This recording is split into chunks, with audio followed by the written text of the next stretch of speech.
Bom, pessoal, hoje eu vou explicar para vocês como é que nós fazemos a determinação da MIC, né? Que é a Minimal Inhibitory Concentration, concentração inibitória mínima, que é a quantidade mínima de um antibiótico para que iniba o crescimento da bactéria. Lembra vocês que é a quantidade de antibiótico que vai inibir o crescimento, não que vai matar a bactéria, tá? A determinação da MIC, ela se dá inicialmente por estudos, como vocês já tiveram na aula teórica, de várias bactérias, né? Mas quando eu quero saber a MIC de uma bactéria, então a gente pode fazer uma diluição progressiva em caldo de um determinado antibiótico. Tá? E essa concentração ela pode ser feita de uma forma manual ou ela pode ser feita pelos métodos automatizados que a gente vai ver depois. Eu vou mostrar para vocês aqui dois métodos. O primeiro é a macrodiluição em caldo. Tá? Então, como o próprio nome diz, macro, né, grande, a gente utiliza um grande volume de caldo para fazer a determinação da MIC. Já a microdiluição, como o próprio nome diz, a gente usa uma quantidade bem pequena de caldo, e a gente usa uma placa específica. Então, a macrodiluição, ela avalia, né, como vocês podem ver aqui, né, a concentração inibitória mínima através desse tipo de procedimento. E como é que funciona?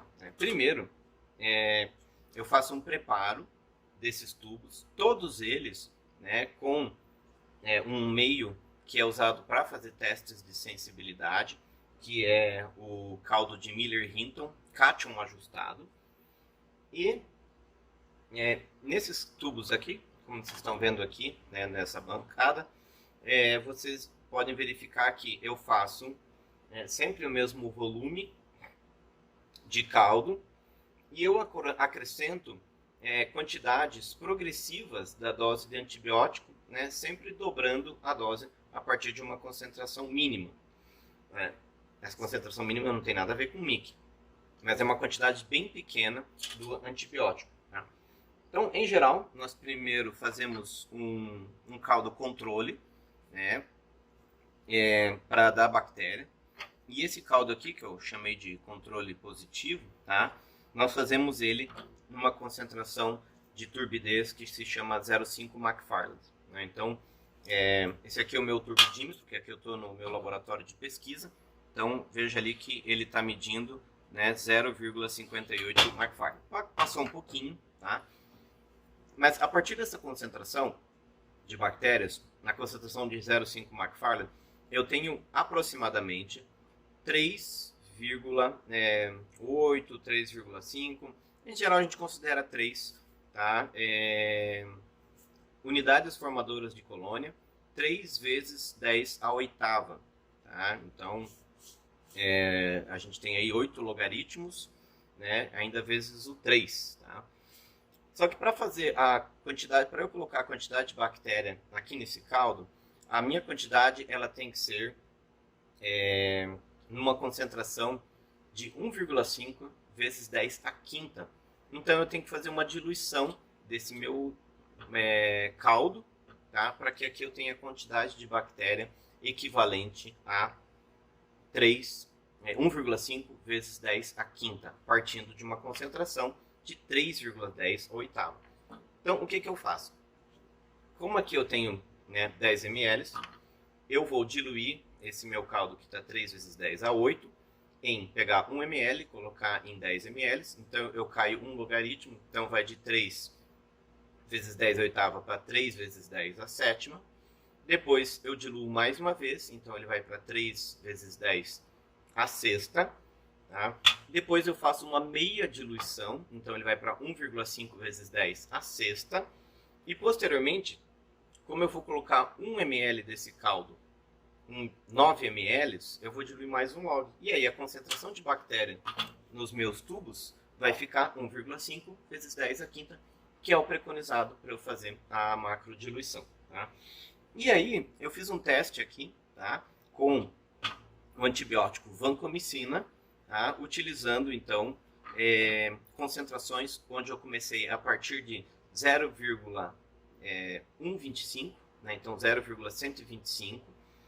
Depois foi para a concentração de 0,25. Depois 0,5, 1, 2, 4, 8, 16, 32 até 64. Tá? Então, vou trazer aqui para vocês terem uma ideia, tá? De como é que fica. E aqui, tá? Eu já estou com o meu 0,125. Vocês vejam que o líquido está turvo. Significa que a bactéria cresceu aqui. Então, essa não é uma concentração inibitória mínima. A bactéria está crescendo na concentração de 0,125. Tá? Agora eu vou pegar aqui, tá bom? O meu tubo com a concentração de 0,25. Veja que ainda continua crescendo. Tá? Então, essa aqui não é ainda a minha mic. Então, eu vou aumentar, dobrar a concentração. E aqui eu tenho o tubo de 0,5. Tá? Olha só que interessante. Olha a diferença de cor, de turbidez, né? Não é nem de cor. Tá? Veja que no meu 0,25, o meu tubo está ainda com crescimento de bactéria, que é essa turbidez aqui. Eu vejo que vocês não conseguem ver o meu olho. Tá? Já aqui, ó, é uma concentração que a bactéria não cresceu. Tá? Então, essa aqui é a minha concentração inibitória mínima. Então, a minha concentração inibitória mínima aqui é de 0,5. Então, eu coloquei aqui um caldo com Staphylococcus aureus, tá? E esse Staphylococcus aureus cresceu em 0,125, cresceu em 0,25 e 0,5 não cresceu. Obviamente que eu tenho que sempre testar, né? Então, ele não cresceu em concentração de 1, não cresceu em concentração de 2, nem na de 4, nem na de 8, nem na de 64. Então, esse meu Staphylococcus aureus aqui, a mic dele é de 0,5.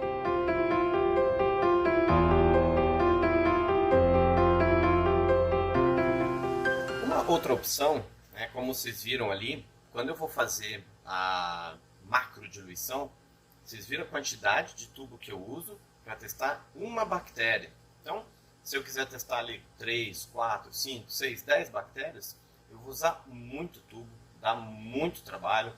O volume de caldo que eu uso é muito grande, então acaba sendo mais custoso. Né? A gente usa isso mais para pesquisa, quando a gente quer testar um novo antibiótico, né? Ou às vezes para motivos didáticos, como eu estou fazendo aqui para vocês. Né?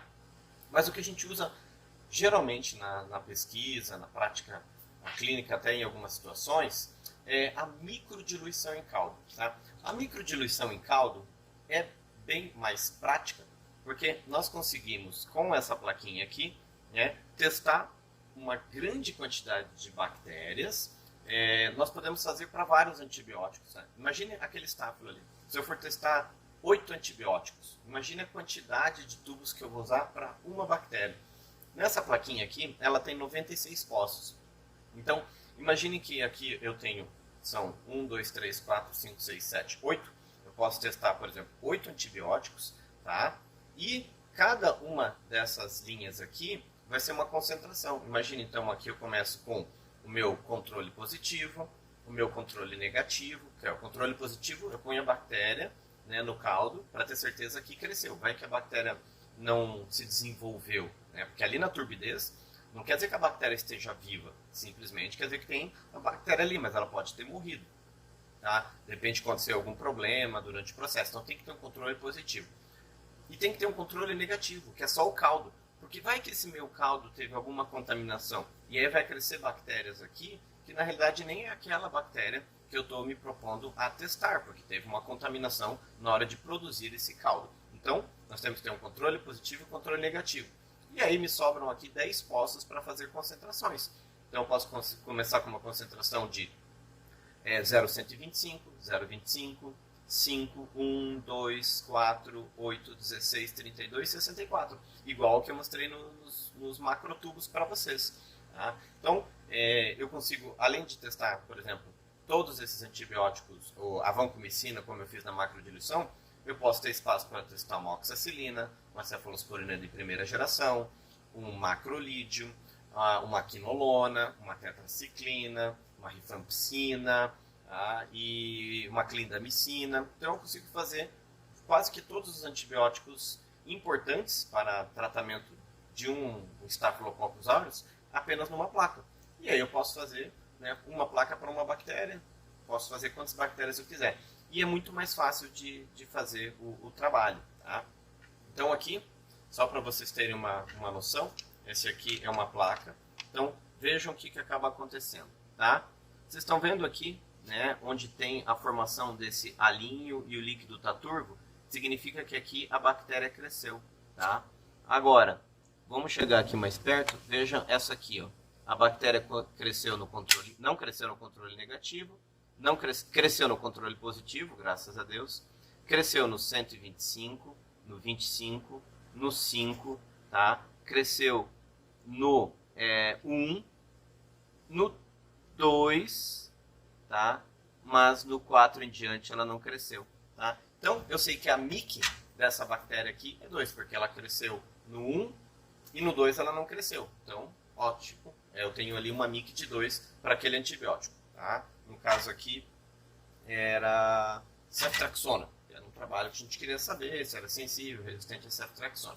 Bom, a partir desse momento que eu tenho uma MIC, aí vem aquela pergunta. Né? Essa MIC de 2 para ceftriaxona, aquela MIC de 0,5 para vancomicina, isso é sensível ou resistente? Porque 0,5, no caso ali da vancomicina que a gente testou, eu preciso checar naquelas tabelas do Eucast, do CLSI ou do BRCast, que é parecido com o do Eucast, para ver se ele se encontra numa faixa de sensibilidade ou, né, resistência.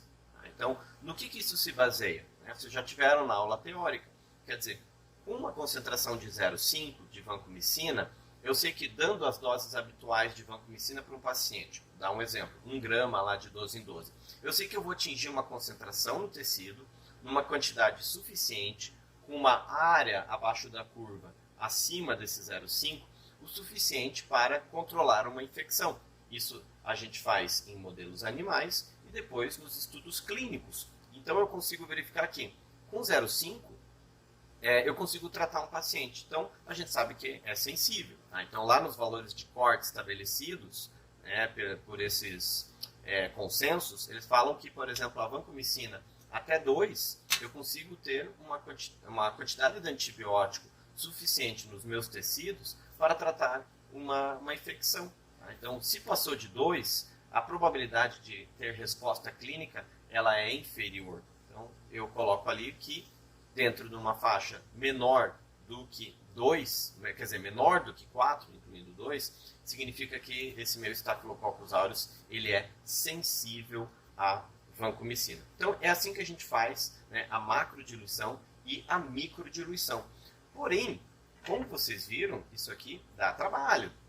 Eu tenho que fazer a solução com os antibióticos de uma forma progressiva. Tá? Para isso a gente usa uma pipeta multicanal, onde a gente coloca uma concentração grande, daí a gente vai fazendo uma diluição pela metade, então 64, 82, 16, 8, 4, 2, 1, meio, 0,25, 0,125. Tá? Eu faço todas essas diluições e depois eu adiciono as bactérias aqui em cada um desses pocinhos. Então isso dá bastante trabalho. Tá? Aqui no nosso laboratório, a gente tem até um equipamento que faz a pipetagem automática de tudo isso. Mas é um equipamento bem caro, a gente usa para pesquisa, não tem na rotina para todos os laboratórios. Então, é por isso que nos hospitais e nos laboratórios de análises clínicas, o que nós utilizamos são os métodos automatizados, né, que eu vou falar depois para vocês. Então, esse aqui é o equipamento que eu mostrei para vocês, né, onde a gente pode fazer a pipetagem automática, mas como eu falei, não está disponível na maioria dos laboratórios, tá? Então, por exemplo, aqui, eu seleciono que nessa linha aqui, nós vamos colocar, tá, 100 microlitros dessa solução, tá? Então, eu coloco aqui um OK, tá? E ele faz automaticamente, né, ele coloca a quantidade de volume do antibiótico na plaquinha. tá? Então veja aqui que na minha plaquinha, né, tem a quantidade aqui de líquido. Às vezes por baixo é mais fácil enxergar, tá? Como vocês podem ver aqui. Mas esse equipamento, como eu falei, não está disponível na maioria dos laboratórios. É um equipamento bem caro e a gente usa apenas para pesquisa. Bom, gente, eu vou mostrar para vocês agora, né, de uma forma bem didática, e não é o que a gente geralmente faz no laboratório de rotina, mas só para vocês entenderem a técnica, que é o método de Kirby-Bauer, que é o método pelo disco de difusão. Tá? Então, como é que ele funciona? A gente faz aquele preparo, tá, da bactéria na concentração de 0,5 McFarland, tá? E você espalha, tá, a bactéria, né, na sua placa, tá? Né, no caso uma placa de Miller-Hinton. Tá? Essa aqui é só uma demonstração. Tá? Esse aqui é um agar manitol salgado, que é para crescimento, tá, de Staphylococcus aureus, só para a gente representar. Mas enfim, eu espalho essa bactéria de uma forma o mais uniforme possível aqui, tá? E nós vamos colocar um disco contendo o antibiótico que a gente se propõe a avaliar. Tá? Então vocês vão ver lá que, por exemplo, existem vários antibióticos que vão ser testados. Tá? Uma vez que eu posso colocar aqui nessa minha placa vários antibióticos, em geral a gente consegue colocar 6, 8, 9, 10, às vezes até 12. Tá? Mas aí 12 já é demais, já ocupa muito espaço. Então vocês vejam que aqui nesses vials, né, a gente tem os disquinhos, tá bom? Que eles contêm o antibiótico que a gente quer estudar. Então eu venho aqui, retiro um disco, tá? Sempre cuidado com a forma mais asséptica possível, tá? E aí eu vou colocar na minha plaquinha, tá?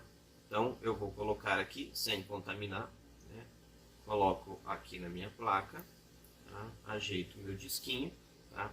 E esse disco aqui, então, ele vai começar a liberar antibiótico até uma certa distância. Tá? A partir do momento em que a gente deixa isso aqui na estufa, tá?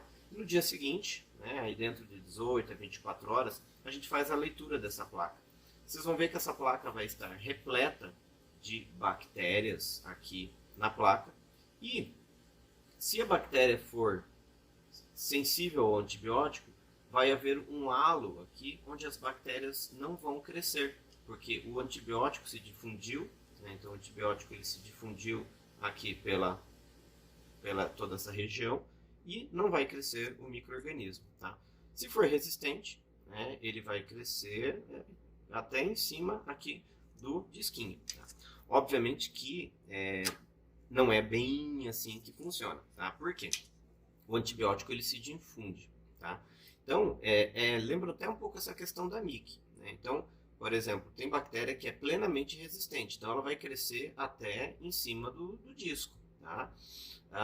Agora, muitas vezes, ela faz um halo pequenininho, né? E aí a gente tem que medir esse halo. Tá? Então, por exemplo, aqui, digamos que a bactéria cresceu até aqui. Então, eu meço o diâmetro desse halo e eu verifico que deu 1,5 cm. Tá?